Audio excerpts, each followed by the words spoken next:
everybody, welcome back. I cut the beginning part of this because it took me forever to do and I died like 26 freaking times. Go away!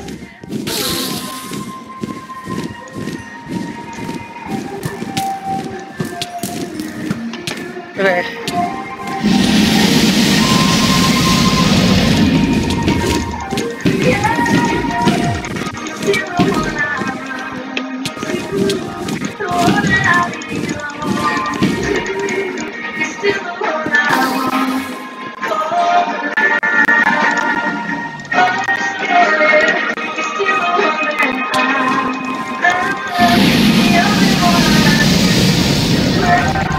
Also, I fixed my normal recorder.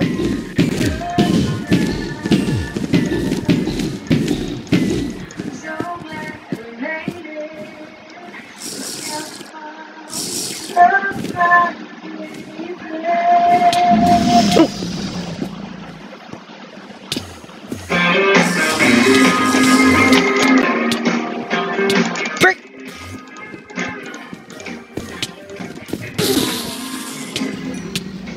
Oh, dang it!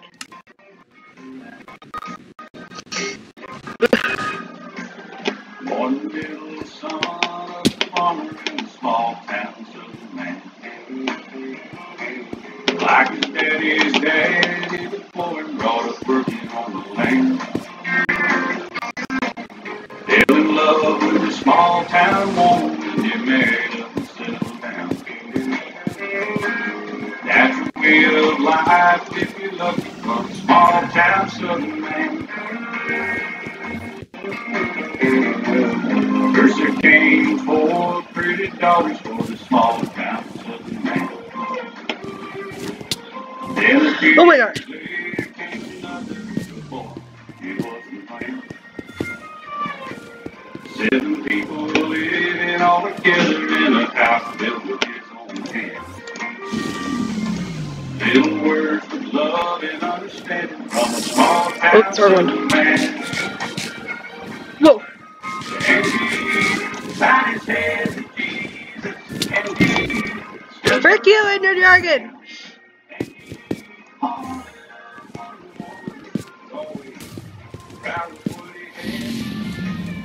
Oh my gosh. Lag, lag, lag. Lag city. Oh.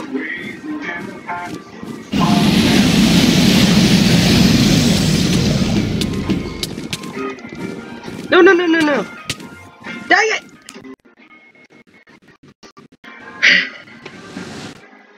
Dallas hands told the story for the small town southern man. He gave it all together to keep his family on his land. Like I said, his years wore out his body, made him hard to walk soon. Oh shoot, I drank the wrong one. Break his back, but you can't break the spirit of a small town southern man. And he got his head to Jesus, and he stood for all the same. And he only loved one woman, always proud of what he had. He said his greatest contribution is other ones he'll leave behind. Raised on the ways and the times. Frick hurt you in the men!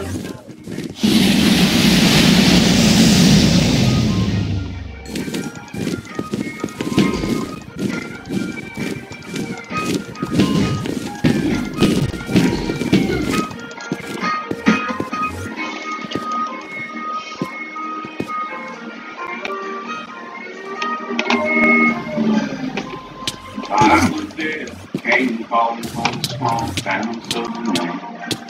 No, He no. says, all right, says I, he ain't just don't you cry, don't you worry. God has a plan for the small town. Oh my head! Oh my god, I did it! I just killed him!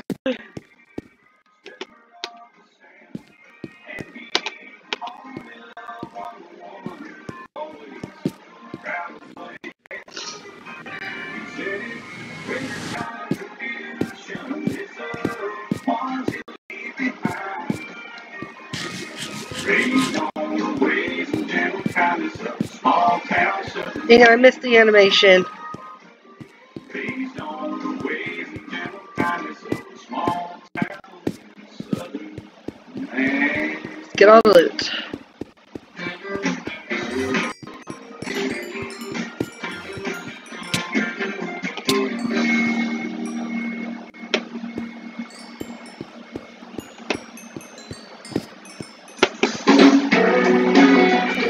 Alright, my pickaxe.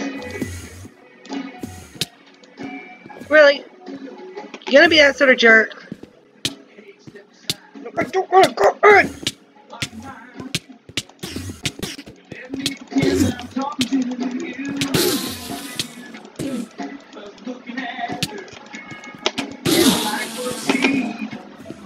Don't turn around, she's looking at me, Yes, she knows I know I gotta go before she runs like a fast little bee. She's a bottle of time. I know she is a burning a hole in this little billion. I can't let her get away. I gotta say something kind of funny, just a little bit crazy that'll make her want to think about me and my baby. Cause I know what I want, and I ain't gonna wait all day.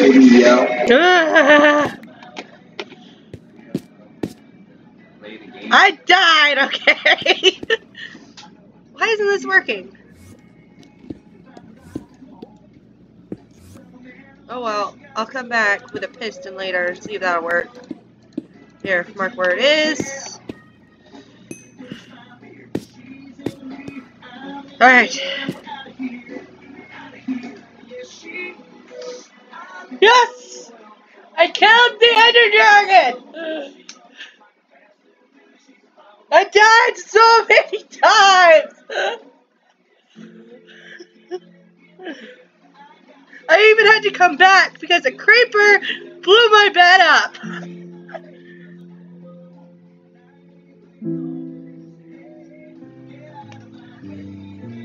I see the player, me, in the crescent rose. One, yeah, take care. It has reached a higher level now. I can read your thoughts?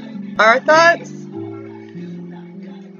That doesn't matter. It thinks we are part of the game. I like this player. It played well. It did not give up. It is reading our thoughts as though they were words on a screen. This is how it chooses to imagine many things when it's deep in the dream of a game. I mean, that is how. Words make a wonderful interference, very flexible and less terrifying than staring at a reality beyond the screen. They used to hear voices before players could read. Back in the days when those who did not play called the players witches and warlocks, the players dreamed that they flew through the air in sticks powered by demons.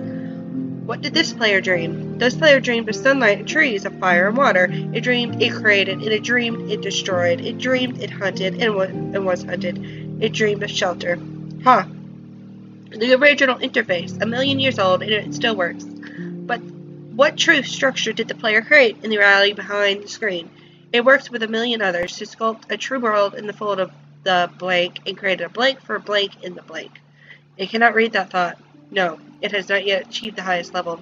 That it must achieve in the long dream of life, not the short dream of a game. Does it know that we love it, that the universe is kind? Sometimes, though the noise of its thoughts, it hears the universe, yes. But there are times it is sad in the long dream. It creates worlds that have no summer, and it shivers under a black sun, and it takes its sad creation for reality.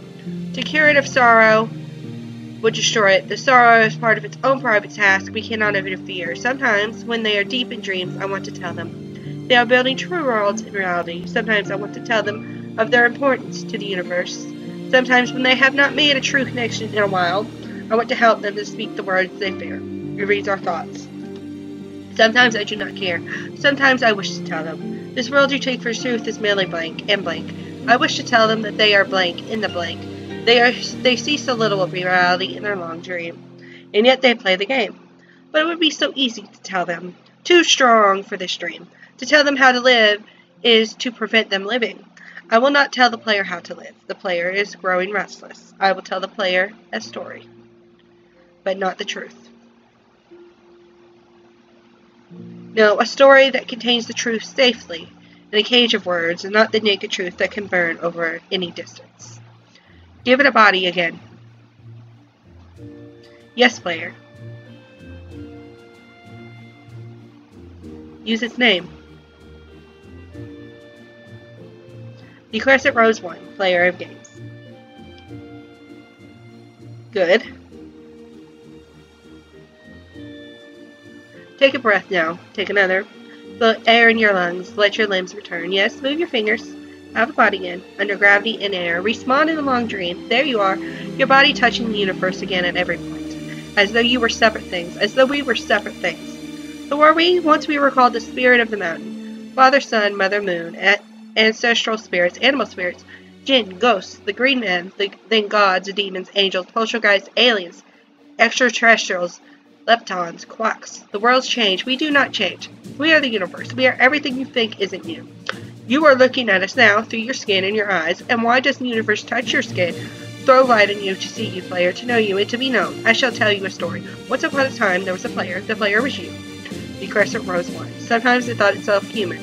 On the thin crust of a spinning globe of molten rock, the ball of molten rock circled a ball of blazing gas that was 130,000 times more massive than it. They were so far apart that light took 8 minutes to cross the gap. The light was information from a star, that it could burn your skin from 150 million kilometers away. Sometimes the player dreamed it was a miner on the surface of a world that was flat and infinite. The sun was a square or white. The days were short, there was much to do, and death was a temporary inconvenience. Sometimes the player dreamed it was lost in a story. Sometimes the player dreamed it was other things in other places. Sometimes these dreams were disturbing. Whoa, no.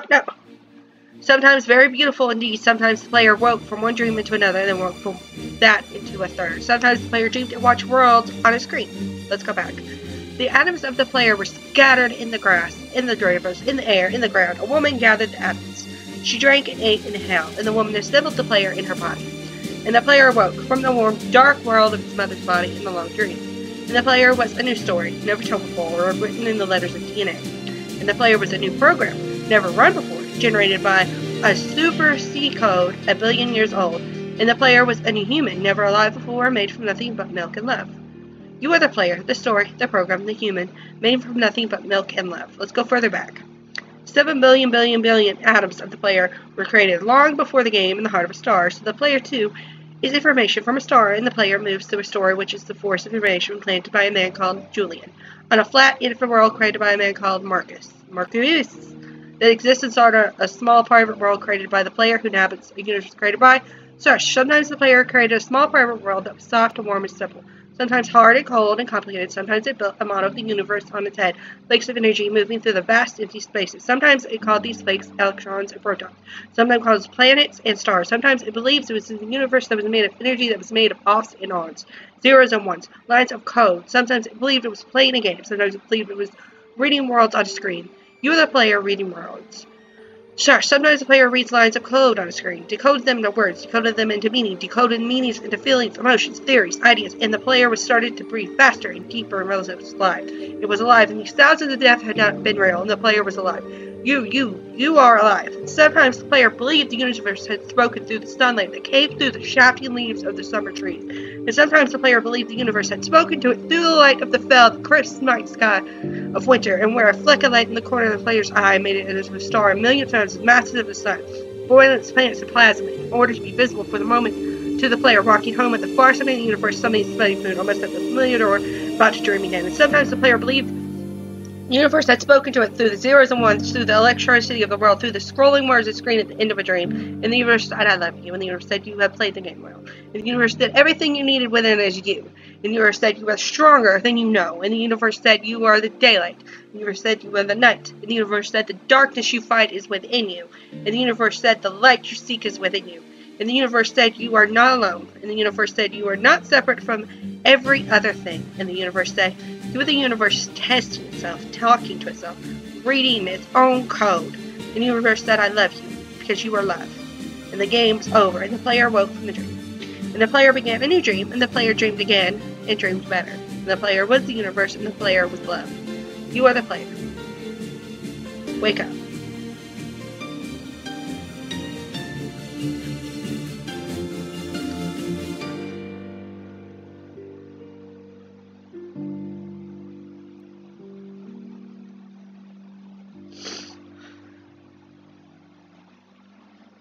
I really like that. That was really deep. I did not realize that was the end credits for Minecraft. I'm not ending this yet, right yet. There's still some stuff we need to do.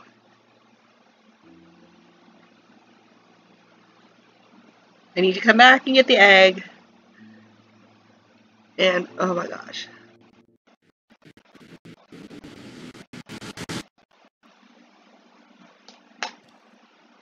It's just, wow. Wow. Okay, guys. That was emotionally draining to such extreme level to me that I'm going to quit here. And tomorrow we'll come back and get the egg. And then we'll head home. And I'll figure out what to do from there. Because I don't want to end yet. I just started. This is amazing. Maybe I think maybe I'll start a big build. Usually I've been doing little builds lately. Please like, comment if you wish. Especially about stuff you might want to see me do. I might need a little help to fix something up. And several more people. I'm out. Bye.